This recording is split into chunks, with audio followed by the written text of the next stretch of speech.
Since my childhood, I've been obsessed by a controversial global phenomenon. Since my sister disappeared when I was 12 years old, in what I believe was an alien abduction.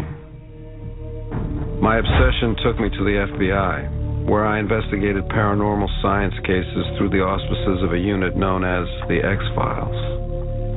Through this unit, I could continue my work on the alien phenomenon and the search for my missing sister. In 1993, the FBI sought to impugn my work, bringing in a scientist and medical doctor to debunk it, which only deepened my obsession for the better part of a decade, during which time that agent, Dana Scully, had her own faith tested. In 2002, in a change of direction and policy, the FBI closed the X-Files, and our investigation ceased. But my personal obsession did not. There are 10,000 sightings each year in North America alone, and so it's been since the dawn of time, Stone Age, and even biblical references into our modern age. In 1947, Kenneth Arnold saw 9 unidentified craft out the window of his small plane, followed by the historic crash at Roswell and its legendary cover-up. In 1957, UFOs were spotted over our nation's capital. The Pentagon held press briefings. Multiple witnesses in 1967 at Malmstrom Air Force Base in Montana see fighters scramble but easily outrun by UFOs that climb upwards of 200,000 feet, twice the service ceiling of our highest flying spy planes. Dr. Edgar Mitchell, the 6th man to walk on the moon, cites secret studies on extraterrestrial materials and bodies. Secretary of State Cyrus Vance and future President Gerald R. Ford validate the UFO phenomenon in official government memoranda. But we must ask ourselves, are they really a hoax? Are we truly alone? Or are we being lied to? Scully, listen to me. I've been misled. We've been misled. No, just listen to what I'm saying. Right? What if everything we've been led to believe in is a lie? What if there is no alien conspiracy? Mulder, what are you talking about? I'm talking about everything we've been led to believe. Our work, the X-Files, everything. Scully, are you ready for this? I don't know. There's a choice.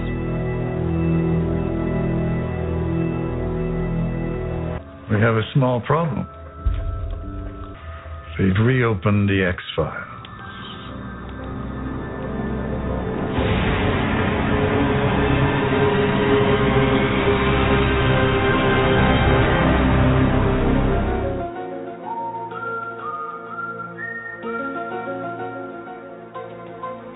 You are listening to XFiles Addicts exclusively on Southgate Media Network.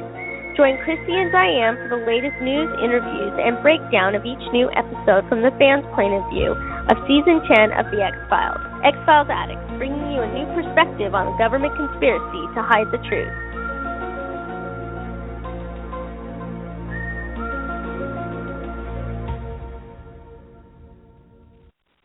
Welcome to X-Files Addicts, everyone. Today is January 28, 2016. My name is Christy. I'm your host. I'm here with my co-host, Dianne. Hi, Dianne. How are you doing? Hey, Christy. I'm good. How are you? Pretty good. So I decided to start the show out this week with that audio to just kind of get everybody back up to speed, like for some people that haven't seen it or, or might be interested in it.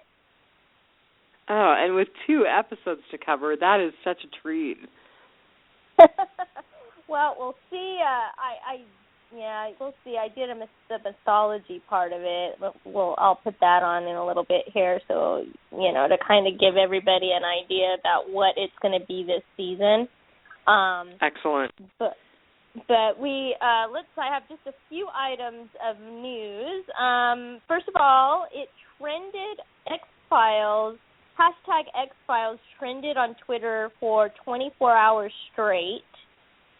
Wow. Which is, unprecedented, I think. Incredible. Were you on Twitter? You're not on Twitter, huh? You got to get on Twitter. I've got to be honest. I have a Twitter account. I'm not a very good tweeter, so I'm much more active on our Facebook page. Well, I tell you, it was really fun on Sunday night, and Did you live tweet? Oh, yeah, I was live tweeting with everybody on our XFiles Addicts account, and it was so much fun. I mean, people from all over the world were watching it, you know, and it was all – that's the one thing I liked on Sunday, because it aired right after the playoffs. It, you know, it was all one, you know, everybody saw it at the same time, and that really made it fun because everybody was on, you know, online tweeting and talking about it and just, you know, in awe over the show. I have a few fan reactions I'll just go through really quick before I get to the ratings. Great. I mean, I collected a whole bunch, but I mean, oh my gosh, I could, you know, be here forever. I mean, it was just crazy. So I've got at the XFiles tweeted, I cried when the credits played. Lost it. Can't wait for tomorrow. I know. That's so awesome. And Laura at Miss Autonomy, I don't know if I even said that right. She says, I loved it. I cried as soon as Mulder started talking. Oh, man. And Melissa at Mad Mac New York says, there are two things that are obvious. Number one, Scully is still in love with Mulder, and two, Mulder wants Scully back badly. Of course, my Mulder. Yes, it was so funny. I just died laughing on that one. And somebody said, I love how everyone sees something different. It would be boring if we all agreed. Yeah, it's very interesting. I do have a couple of people that I, you know, decide, well, we need to be well-rounded. I mean, I don't, you know, I try to be more positive, but I wanted to be sort of have a kind of a smidgen of what some other people said.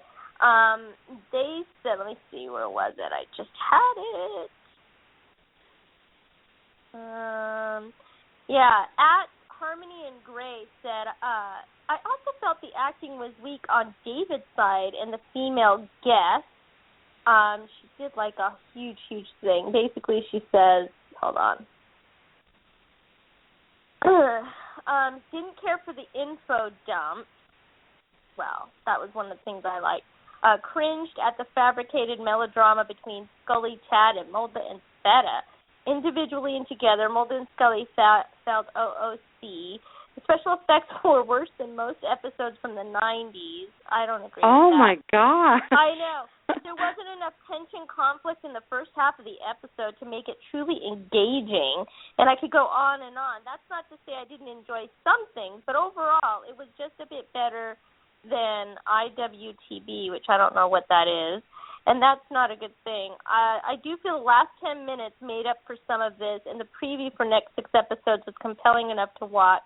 So I don't know. Yeah, I mean, maybe I didn't agree with. I mean, this is what I thought. I kind of thought that that you know, they sort of were a little off in their rhythm a little bit. But I mean, I thought the special effects were fantastic. I mean, the UFO flying in, that was epic. The crash. I was completely pulled in. I thought it was wonderful. Yeah. I don't mean to be critical of a fellow fan, but I just didn't see any of that. Yeah, me either. I really didn't. I just was surprised. And let me see. At XMusings tweeted, "Loving the X-Files. It's like having a relationship with a real, lovably frustrating person." Yeah, that's all right. Well, I have to say a couple of things. So Brian, who I do the Biters podcast with, had it playing while we were recording, and he said to me on the Biters podcast, "You're going to be stunned." Mm-hmm. So that was pretty high praise from him, and I'm going to steal from the other podcast that I work on and say that I give it 10 out of 10 fully function alien reproduction vehicles. Totally. 10 out of 10. I mean, you have first you see the black helicopters, right? With the right. And then the jet, the whole jet thing, and then it coming over and crashing. And I mean, I thought it was fantastic. I mean, it's exactly what we expect. Yeah, I did too. And the I set felt like they slipped back in. Sorry. No, go ahead. I just felt like they slipped back into it so naturally. I didn't see the awkwardness. I thought that it was amazing. And the people who said that they cried when they watched the credits, I know. I just had this pervasive sense of sadness, and it was sadness for the characters and for all the changes they've gone through, and sadness for us that there's only going to be 6 of these. I know. Well, yeah, somebody else that I tweeted with was just like, what are we going to do? There's only, 4 episodes left that's going to air. And I said, I know. And, gosh, I don't know. It's sort of like they teased us. They did. Or they have, or they are. I mean, it was kind of like, we got used to not having it. You know what I mean? Like, it was really hard. Right.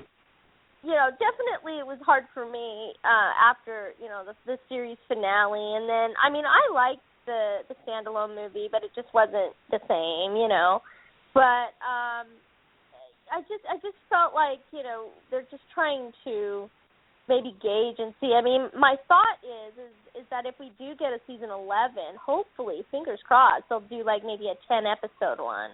Right, potentially a little bit longer. That would be great. Yeah, I would really like that. I told you that I listened to the Nerdist podcast and listened to the interview with David Duchovny. And for anyone who hasn't listened, I highly recommend it. But it was really interesting. Duchovny actually said that he did not realize when he decided that he wasn't going to do the series anymore that it was necessarily going to be the death of the series, because he had always thought they would continue on with the movies. So I got the sense that he expected more movies and a longer story arc than what actually occurred. Interesting. So I think that bodes well for us as fans, Oh, yeah. Well, and I know people have asked them, and they've asked at the panel, are we going to get more? And they all said, well, David and Chris said that they both, they could see doing another season or doing, a limited amount of episodes per year. I mean, and I think it's doable, with their schedules. And I think, too, it was good for David and Jillian because, they finally, after 9 years of the XFiles, day in and day out, then they got to move on and do other projects and be very successful individually on their own. And I think that's what they were afraid of, to be maybe typecast. Ended up being the Bill Shatner of the X-Files. Yeah. Exactly.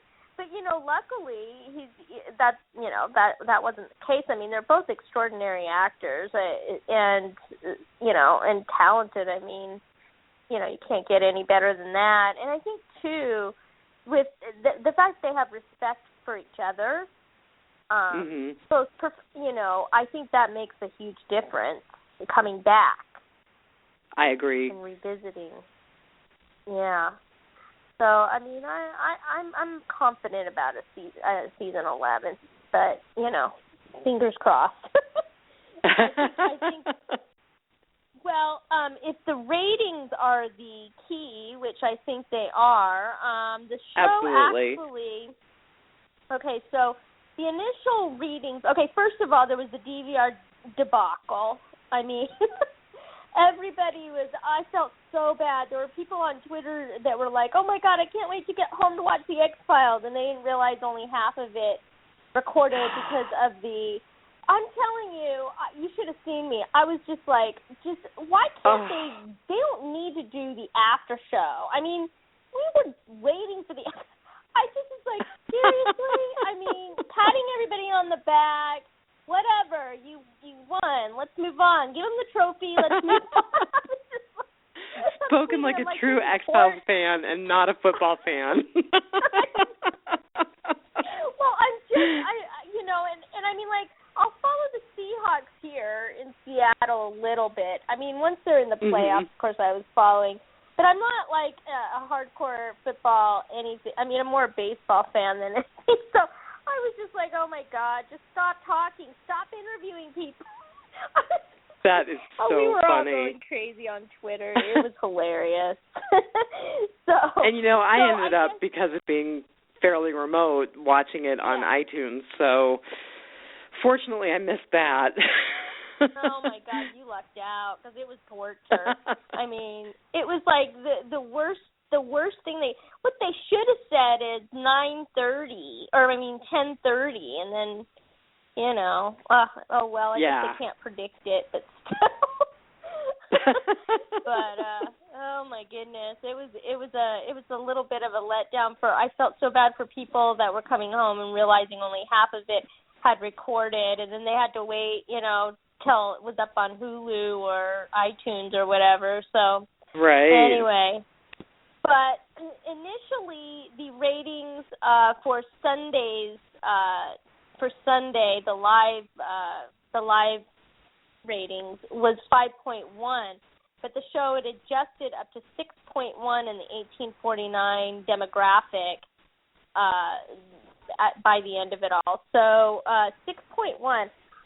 Having been doing a lot of podcasts and tracking Sleepy Hollow and some of these other Supernatural, some of these other shows, I don't think I've seen a 6.1 in ages. I mean, it's incredible. I'll have to go back and look at how that stacks out against some of the Walking Dead episodes, because they've had huge viewership. But I would imagine that this is just as big, if not bigger. Yeah, I would imagine. I mean, the fan base is definitely there. Yeah, it's just insane. So I was very happy, and I guess Mondays was steady. I think it went down just a little bit. I didn't grab that because I was like, well, it was steady. It wasn't, it didn't plunge or anything. There was no big change. There wasn't a big change. So I mean, I think if the ratings still do well, then I think, we're in for season 11. Fingers crossed. That's all we can do. Oh, I hope you're right. I know. Gosh.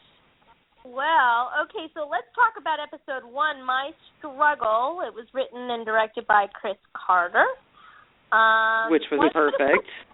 Yes, it was. And why don't you tell me what was your initial thoughts on that episode? Well, like I said, I gave it a 10 out of 10, and I think it was so beautifully done, and the introduction of the new characters was really interesting. And I think skipping back and forth between current time and Roswell was also very interesting.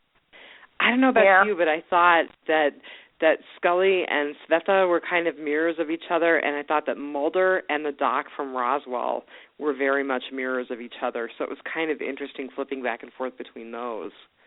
Oh, yeah. And, I mean, when they killed that alien, I was so upset. I was like, the poor thing. Like, was that necessary? No. They could have just, imprisoned him or something. I don't know. I was just more outraged about that. But don't you think, and I mean, especially in the stuff that Chris Carter chose to share, kind of bringing us up to date in terms of what's going on in our world currently, don't you think that was just a perfect mirror again? I mean, it really showed the kind of reactive and paranoid nature of human beings. Oh, yeah. It's the mentality of it. Absolutely. Especially in the military and DOD. I thought it was great. Tad O'Malley is an amalgam of course, Alex Jones. I mean, Chris Carter has said that. Alex Jones from InfoWars. The thing is a lot of this stuff is really going on, and I think that it's important to get it out there, even if it's through the XFiles. And I think it's hard to know how much is fact and how much is fiction, because I think that they're so closely related at times. Exactly. And can I ask you, what was the deal with Scully in a limo having champagne with Tad? I was like, what hell? Is she getting busy with him? What's happening? You know, I do think they definitely implied that, but I think it was just to throw the shippers off. And, you know, you and I have both proudly said to each other that we are shippers, but I think it was just to throw all of us off, especially because I think there was such a huge letdown to realize that Mulder and Scully were separate, that they had separated between the movie and now. Yeah. Well, you know, I mean, the thing is they're always going to be connected. It doesn't matter what, you know, and they're always going to, they'll end up back together. Give me a break. I was just going to say, I think that they made it pretty clear that they both really want to be back together. They just have to overcome what's keeping them apart, and I think they will. Yeah. Well, I think in a lot of it, we'll get into William in season or episode 2. Yeah. Yeah, but you know, I think that is it's a huge factor in that relationship.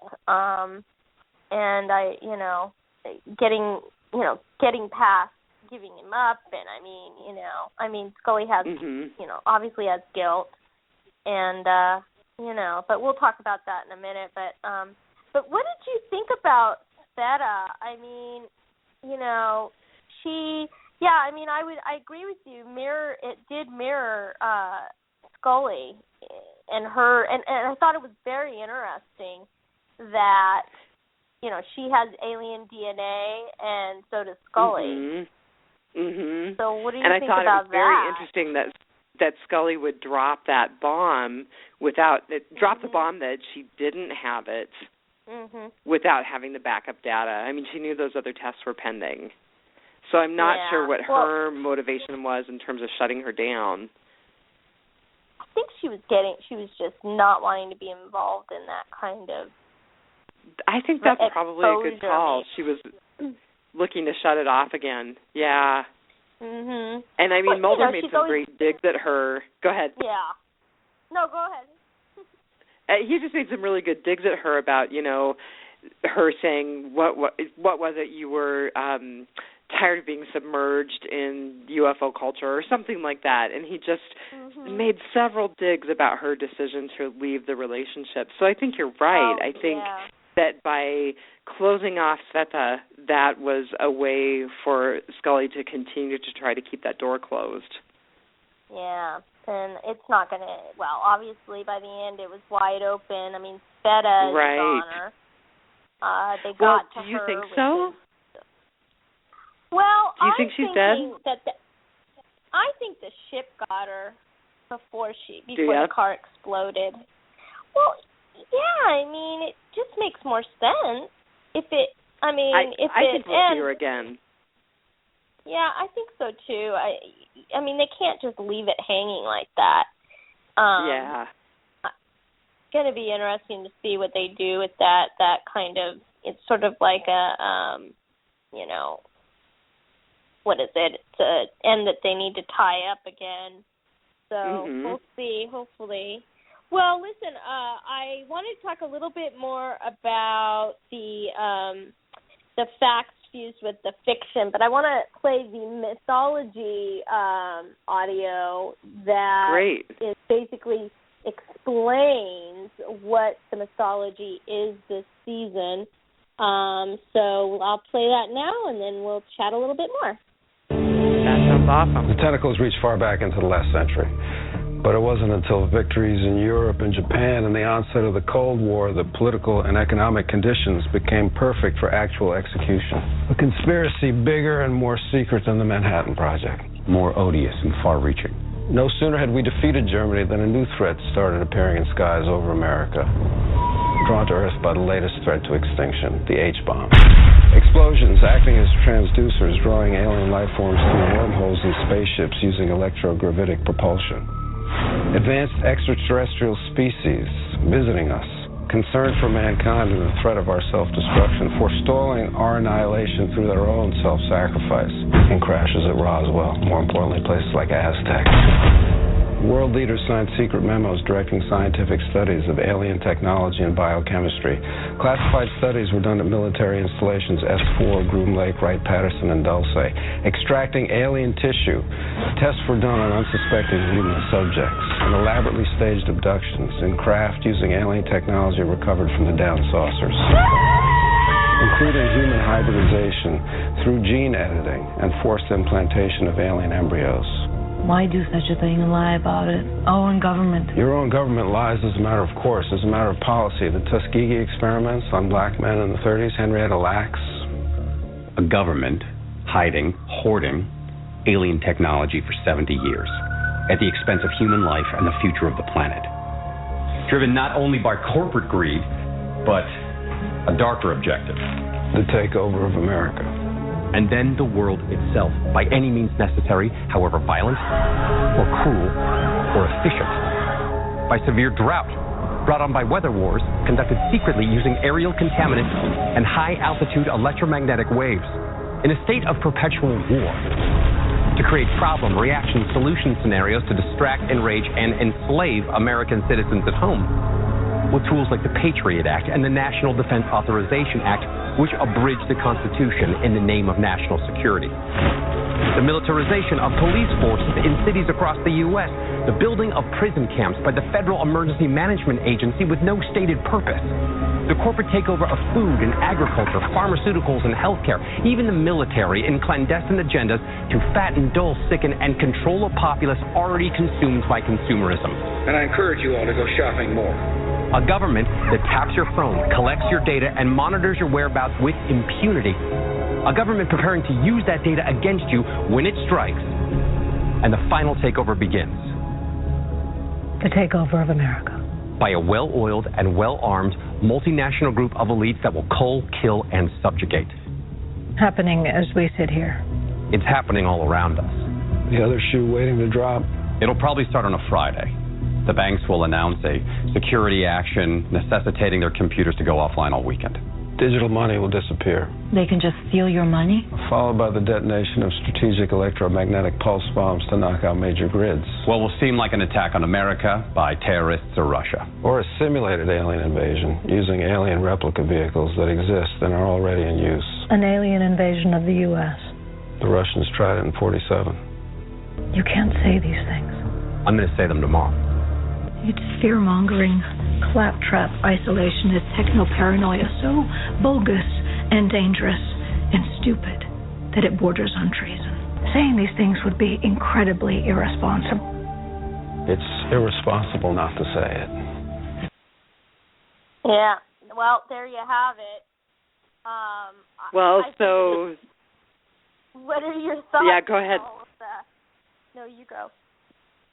Well, I was just going to say, I think, I like to think that I'm pretty level-headed and that I don't buy into a lot of conspiracy, but I can see so many of the things that they're talking about happening. I mean, talking about perpetual war, talking about distracting and enraging us at home. I mean, all you have to do is look at our current political system, the elections, the takeover of the wildlife refuge in Oregon. That was just... I've been on a big tear about the corporatization of America. Yeah. It's just, it's stunning. It is. And, honestly, there's documentation that all of this stuff is happening, that our rights have been given away. And, they want to do an international... or they want to start an international militarization, to do, what's it called? God, I just lost my train of thought. What did they call that? I'll have to edit this. It's okay. What? Are you talking about like the New World Order or? Well, the New World Order, but then they want to martial law. They want to invoke martial law, and they want it to be internationally. There's I think I don't know, it was a bill just this past week that's on the floor that basically they're trying to get it pushed through, that actually will allow the president to invoke that, an international martial law. at whenever they want. And it's just, I mean, there are a lot of big chains are closing stores. I know a lot of Macy's are closing, a lot of Walmart. I hear some of the McDonald's in overseas, those are getting closed. I mean, a lot of this and a lot of our, food supply is going to be, it's all going to be, corporate, but on a government level. So we're going to have to depend on them to get our food. And, I mean, it's just ridiculous what's going on. And I mean, I've been watching, I just found InfoWars recently, and I mean, I have to say, Alex Jones can be over the top a lot, but there's a lot of things that they've been able to document, obtain official documentation for, proving that this stuff is going on. And you mentioned the stand down in Oregon. That is a travesty of injustice. I mean, they killed that man, cold blood. And they're trying to start civil wars here. They're trying to pit races against each other. It is horrible. And, we're the main populace, we're just kind of, in the middle. I don't know what's going to happen, but I have to say the thing that scares me more than the government really honestly is the corporatization of our country. Our healthcare is controlled by corporations. Our pharmaceuticals are controlled by corporations. Our food is genetically modified by corporations. And we, as a general citizenry, are overlooked by the billionaire class. I mean, I have friends who are very much on the other side of the political fence from me, and I say every time we fight, they win. Yeah. George Orwell said that. I agree with that statement. And I mean, there are things in all of this gun control stuff. I mean, back in Hitler's time, what was it, 1944, 45? He took everybody's guns away, and that's what they're trying to do with here in America. And I think we're somewhat on the opposite end of the political spectrum, which is funny. Really? But I do. It's so funny. But I actually, like I said, I think corporations are way more scary than the government. Well, the only reason that I say the government, I think, is just as scary, if not more, is because they control the people that are in government, the higher ups, the Bilderbergs, all these people that are in the elite, the Illuminati, and all of that stuff. I mean, they're the ones that are controlling everything, and it trickles down from the government to the corporations. The government has a hand in that.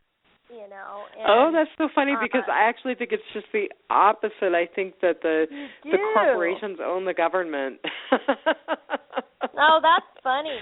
Well, I think that. But either way, I think that the outcome is potentially the same. Yeah. Exactly. I think that the little people like us are ultimately the ones who suffer and are oppressed as a result of it. Exactly. And I mean, what do we get? It's just very interesting. I'm kind of glad that Chris Carter is bringing all this sort of up, and maybe people will start start researching and looking at this stuff and educating themselves. And I think it's a really interesting way to sort of get the word out there. That's for sure. And I do very much like that he brought the mythology of the XFiles into the 21st century. He had Mulder talk about things that have happened since the last movie, since the series ended, like people's awareness of what happened to Henrietta Lacks in the studies around cervical cancer, like people's increasing awareness of the militarization of our police forces. I really like that he brought them full swing into current times with that information. Yeah, me too. And it just proves that, I think fiction can imitate life, actually. Right, art imitates life, yes. Yeah, art imitates life. Exactly. That's how I would say that. And I just hope that, I don't know if we can weather the storm, but it's going to be a mayhem here. Not too in not too long of a time. So hopefully it'll. I think so too. What I hope happens is that people that are watching the XFiles, they're actually going to go and look stuff up and educate themselves and really kind of join the revolution almost. I guarantee you that when George Washington, Ben Franklin, Thomas Jefferson, John Adams, these great men that had a vision for this country, this was not the vision that they had for our country. They did not. And I'm sure they're all... Go ahead. I was just going to say, I think the interesting thing is, regardless of which end of the political spectrum you're on, I think we can agree on that. Oh, yeah, definitely. I mean, that this is definitely not what our founding fathers saw. No. In terms of where our country would end up. Well, the other thing, and I don't know if people generally know this, but General George Washington, he was a very honorable man. He refused to do some of the dirty things that our country has been doing, giving weapons to, the opposition, and then starting wars, and we're supplying all of the military equipment that they need and things like that, doing these false flags that have been done all over the world in the name of the U.S. or trying to say, oh, well, this country started this and whatever. That's not what our country was supposed to be, and that's not what George Washington. He was just an honorable man. And it's just really sad. I'm sure he's probably rolling in his grave, looking down, watching all of this going on. He's probably like, what the hell happened to my country that I fought and died for? So. It's so devastating to see that, and I think a lot of the younger people, they don't, I think, appreciate how good we've had it here, and I think that's what scares me the most is that the younger people, the kids that are growing are going to be, it's going to be like a rude awakening, and we just take things so much for granted here, and I just think that Chris Carter and doing this type of mythology, bringing it to 21st century, I just think that he's just trying to open everybody's eyes to it. So I would really love to get inside of his head. It would be really interesting to sit down with Chris Carter and really, really understand what he thinks is fact and what he thinks is fiction. I would love to know that because he's very convincing. Gosh. Oh, yeah. I mean, it would be awesome to have like a one-on-one with him and just, but make it. But would he tell us? That's the question. I don't know. That's a good question. He might not. I mean, the mystery, keeping the mystery alive might serve him. Yeah. Yep, that's true. Back to kind of the first episode and even just where we went with the mythology in terms of the series, I just wanted to say that there were some moments that were really amazing for me. Seeing Skinner again. Oh, yes. Seeing the poster in the basement, seeing the pencils in the ceiling. I know. Those were all so great. He ripped the poster, though. I was like, no, what are you doing, Mulder? It was pretty shocking to see him lose faith the way that he did. Yeah, I was so upset by that. Like, no, don't do that. But yeah, and it's interesting too that Skinner, he's in the same job doing the same thing that he was 14 years ago when he left, and I think it's interesting that when Mulder was saying, we're more danger than we've ever been, and Skinner's like, well, go do something about it. Right. And he has his back as always, which I'm loving. And you can't do the X-Files without Skinner. Someone made a great comment that and I don't remember which interview I was listening to, but that Skinner essentially is kind of stuck where he is because of his support for Mulder and Scully. But at the same time, if he was not where he is, they would lose a tremendous ally and they would lose a lot of access. So it works out. That's true. Yeah. I mean, you know, for his career, I guess it didn't work out, but I mean, you know, I'm just glad he's there and he's willing to. Yeah, for the greater good, you know. Exactly. So another thing I thought was very interesting, and I'd love to know what your thoughts were, when you look at the work that Scully is doing now at Our Lady of Sorrows Hospital, they specifically mentioned that the birth defects that she is working on are very prevalent in the Navajo population, and I'm wondering if they're going to use that as a way to pull in some of the Native American mythology again. Oh, they definitely. I think that was not an accident. I mean, that's very specific. And I agree with you. I think there's nothing that's written that's accidental, so exactly. I just wanted to bring that up. Well, I think it would be very interesting. Maybe, who knows, maybe in the 6th episode we'll go back to the Navajo reservation, or I don't know, and see if, you know, what else is going to, what they're going to do with that. But I think it's very interesting that, you know, she's like, well, I'm working with the doctors that are doing God's work. And I like that line too, that she kind of put that out there, because Scully, even from the in the beginning of the episode, you know, her faith has been tested time and time again throughout the series, and so I liked that line from her, that she's sort of come to her realizations of her mortality, and I think what she believes in. And she still wears that cross. Did you notice that? I was going to say, I always got the feeling that in spite of her faith being tested, she kept it. I always got the feeling that she kept her faith, that it remained incredibly important to her. Oh, yeah. Definitely.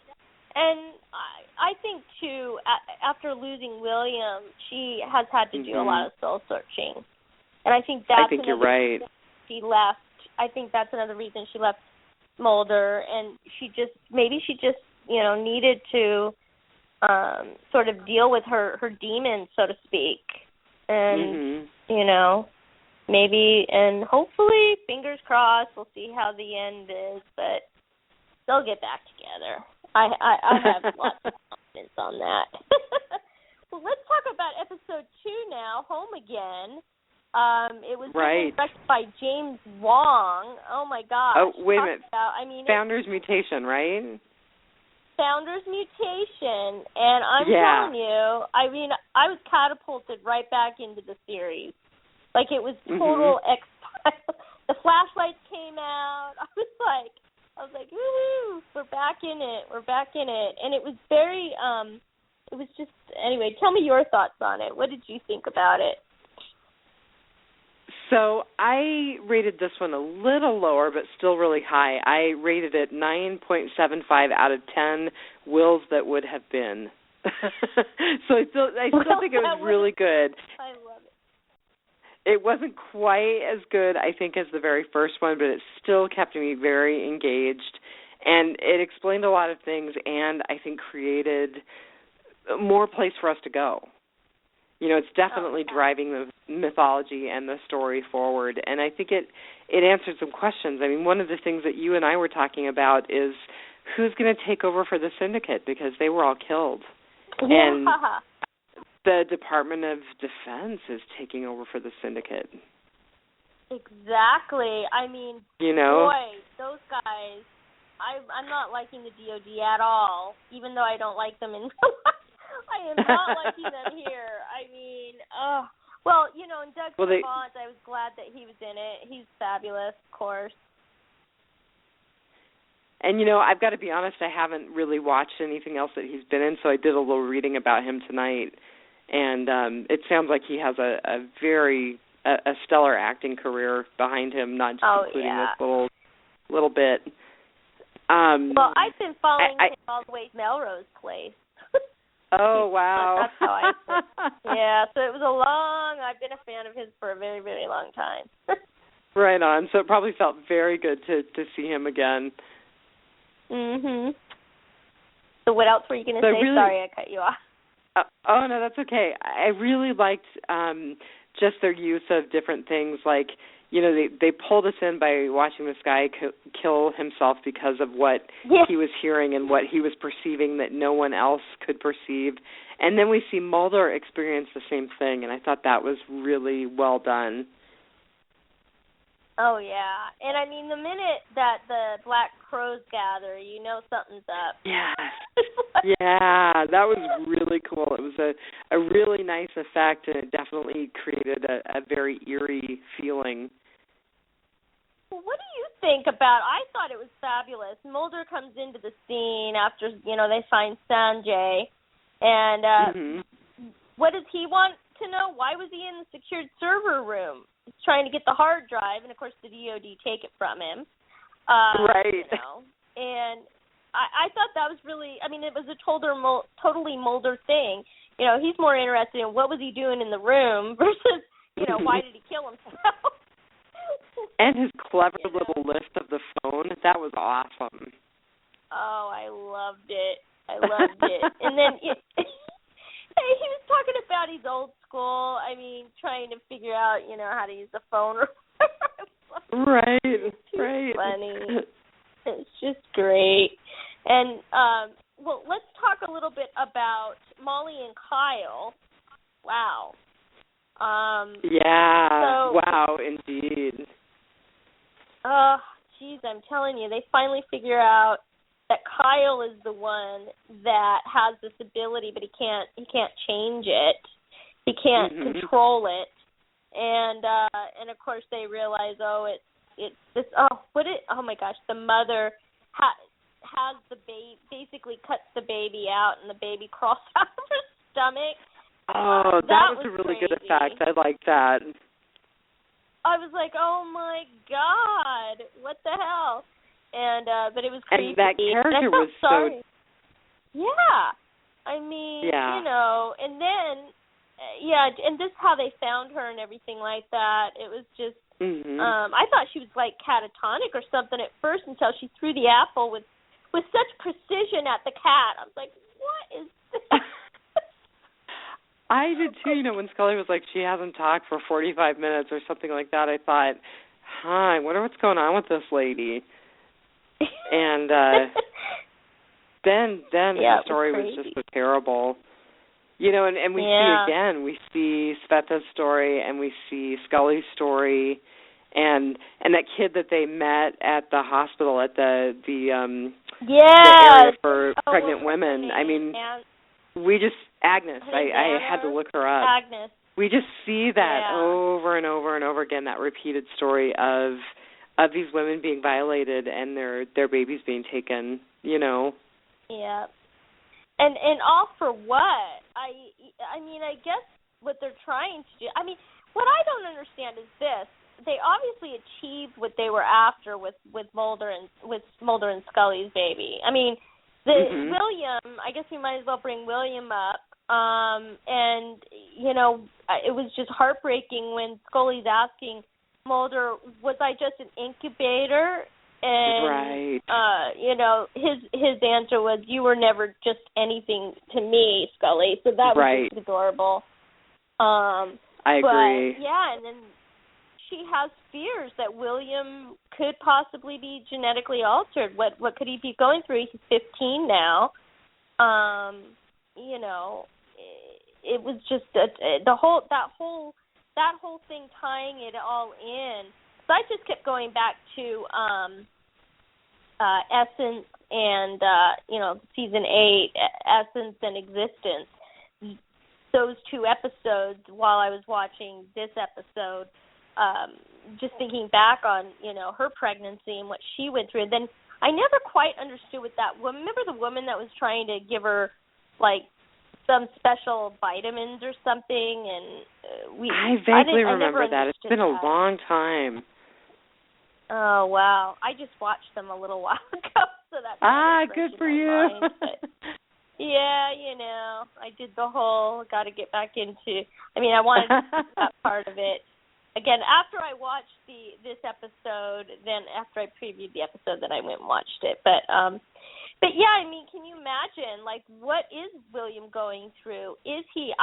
My feeling is just that, obviously he's the first organic super soldier that was ever created, and he's perfect, and he is going to then probably have alien DNA because Scully has an alien DNA. So, right.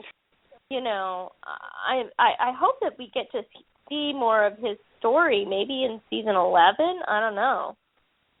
Well, I think that your question about why are they still doing this and why are these women still going through this again and again is so salient. It's so on point because I think you answered it. The reason that these women are going through it is that the syndicate didn't get its hands on William. Yeah. And as far as we know, William is adopted out and he's safe. So they are continuously working to recreate that. They achieved it, but they didn't keep it. Right.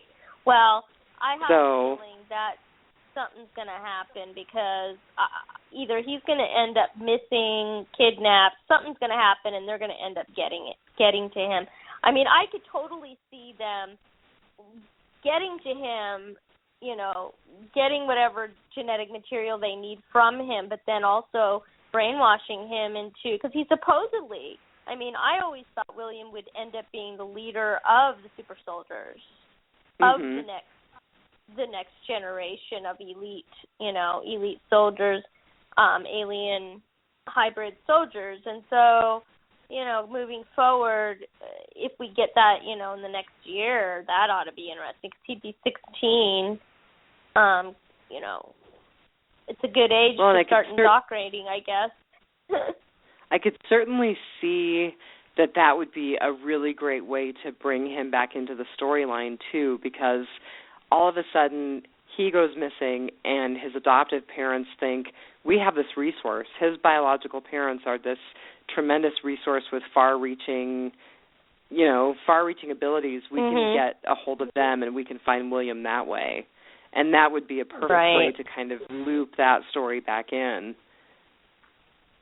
Well, we'll see. I mean, I hope that that's a plan down the line. I was kind of thinking they would have maybe done it as a movie, but I'd rather it be like a 10-episode, 10 episode season 11. That'd be good. So kind of going back to... Oh, go ahead. Go ahead. No, you go. No, you go this time. You keep deferring to me. It's your turn. No, you go. Finish your thought. Well, so I was just going to say, kind of referring back to that pervasive sense of sadness that I was talking about. So definitely the dreams and the fantasies about what could have happened in their lives with William, they were so powerful and so sad. But it's very interesting that they both wrapped up with tragedy. Scully watches William mutate, and Mulder sees William get abducted. So both of their worst fears are kind of realized in the midst of their fantasies about who they could have been to William and who William would have been to them. Yes, and that's the thing. Is it a foreshadow? It could be a foreshadowing. Which, absolutely. That's why. I mean, my immediate thought was the kidnapping, and I kind of don't think that he's gonna. I don't think he's gonna, have that kind of. I don't know. I don't think he would be genetically altered, but I could see as a mother. I mean, that's one of the things. As a mothers, they worry about that kind of thing, and so I could understand it would be like first and foremost in her mind. And it also makes sense in terms of, when you think about the work that Scully is doing right now, is she doing that work because she might potentially face that with her own son, or is she doing that work because that is assuaging her fear? It's really hard to say. Yeah, I don't know. I mean, but is she doing the work and trying to kind of, what's the word? as a way of sort of forgiving herself for giving him away. Sure. You know what I mean? Yeah, like, overcoming her loss. Kind of on that. Yeah. Yeah, kind of on that level too. There's so many things feeding into both characters. After, I mean, they've been on for what, 20-something years, 22 years, 23 years now, and so it's just been interesting to see the evolution of the characters over the years, and now where they're at now. It's exciting because, you know, I can't think of any television show or characters that have, I guess, affected pop culture as much as Mulder and Scully in the X-Files. I mean, it's incredible, and it's worldwide. It's not just here in the U.S. I have to say, of course, I'm biased, but I think that The Walking Dead is heir to that. I think that the X-Files definitely started it, but I do think that we're seeing some current series benefit from that. But I agree with you. I mean, I think that the tremendous impact that they've had on pop culture and culture. And I mean, like, listen, they were the first show to really put together, you know, scientific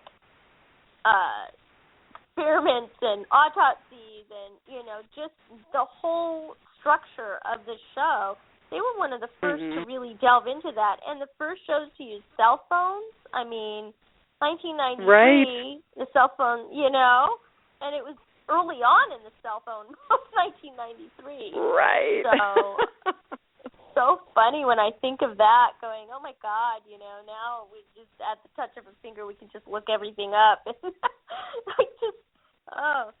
So crazy that what's happened in 21st technology. Not just that, but that you and I can do this thousands of miles apart. I know. You know, that's amazing. That we would meet. I mean, honestly, I've met so many amazing people all around the world. I mean, I don't meet them in person, but I see them, you know, I talk to them on the phone or on social media, through Facebook. I mean, it's incredible that it sort of opens us to the real world, you know, and it's been quite an adventure for me, that's for sure. I never knew anything like this existed. A few years back. I agree. So. Well, do you have any last comments for My Struggle and Home Again at all? What are your last thoughts on the two night season premiere of the X-Files? You know, I think I've pretty well talked myself out. It just was so good, and it just leaves me wanting more, and I'm really looking forward to next week. I think it's going to be great. Oh, my God. Speaking of next week, I cannot wait. Next week, Mulder and Scully meet the were-monster. It is hilarious. It is classic X-Files. It is everything that we love, the quirkiness of it. There's a lot of, oh, my God, Mulder with the 21st century technology versus 90s technology. We've got, you're going to die laughing. We've got that little twist, you know, it's like a monster with a twist, of course. They also. Now, this is more a monster of the week. This is more a monster of the week episode, right? This is a complete standalone. There's nothing from the last two episodes that's in. This is a standalone, a full-on standalone episode.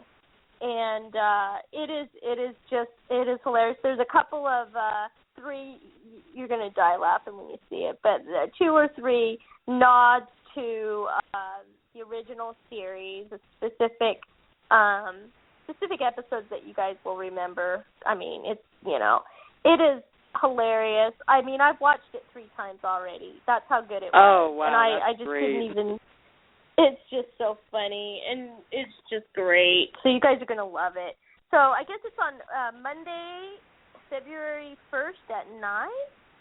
Do I have that right? I thought it was on it. Gosh, I hope it's hard to predict. I don't know. I've had such a hard time finding it online that that I would be the worst person to weigh in on when the time actually is.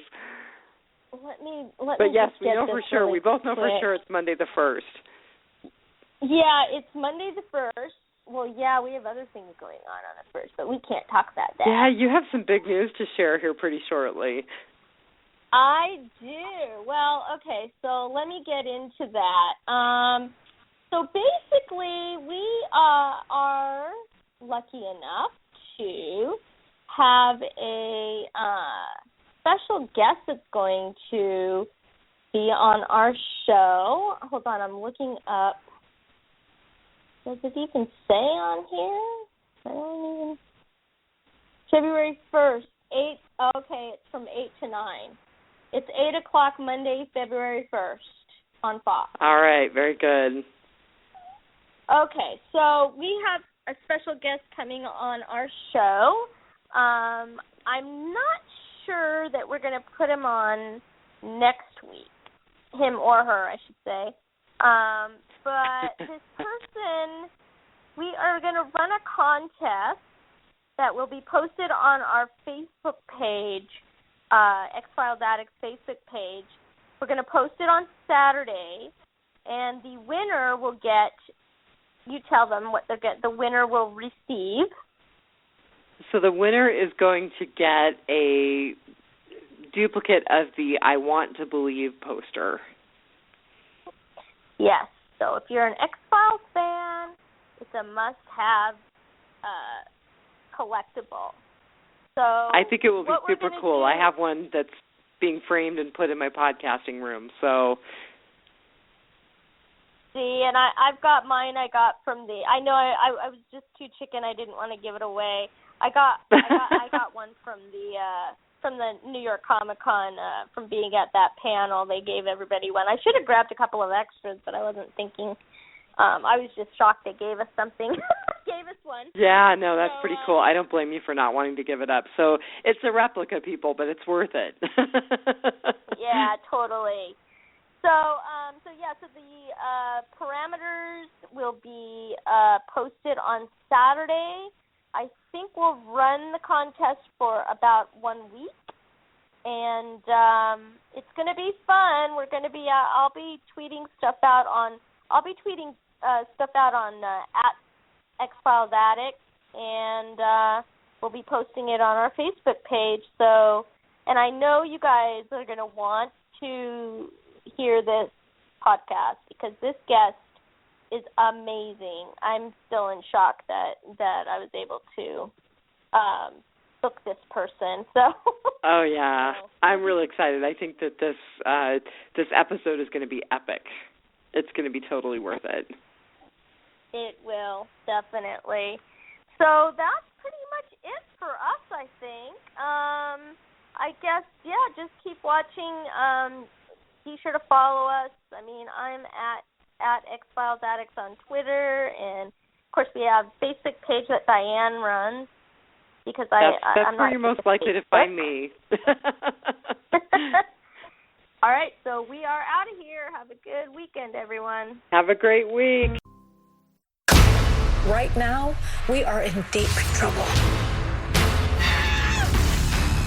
We've been given another case, Mulder. It has a monster in it. It's a fresh kill. So we're looking for a man-sized horned lizard with human teeth. Mulder, the internet is not good for you.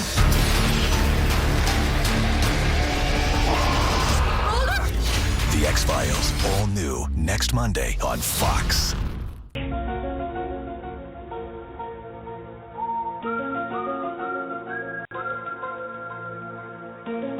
Thank you for tuning in to X-Files Addicts Podcast. Be sure to follow us on Twitter at X-Files Addicts, Southgate Media Network at SMG Pod, and be sure to like our X-Files Addicts Facebook page.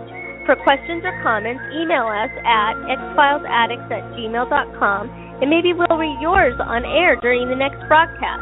X-Files Addicts, inviting you to believe the truth is out there.